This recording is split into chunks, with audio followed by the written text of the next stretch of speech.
Hello everyone, welcome to my channel.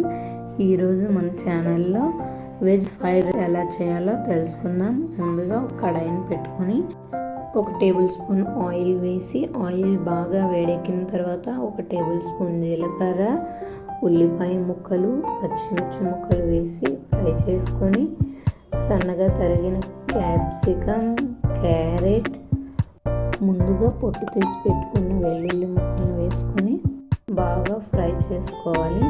తర్వాత దీనిలో మనం ముందుగా ఉడికించి పెట్టుకున్న రైస్ని వేసుకోవాలి. రైస్ బాగా చల్లారిన తర్వాత మాత్రమే ఫ్రైడ్ రైస్ యూస్ చేసుకోవాలి. తర్వాత 1 table spoon pepper powder, 1 table spoon salt, కొద్దిగా ఆయిల్ వేసి బాగా ఫ్రై చేసుకోవాలి.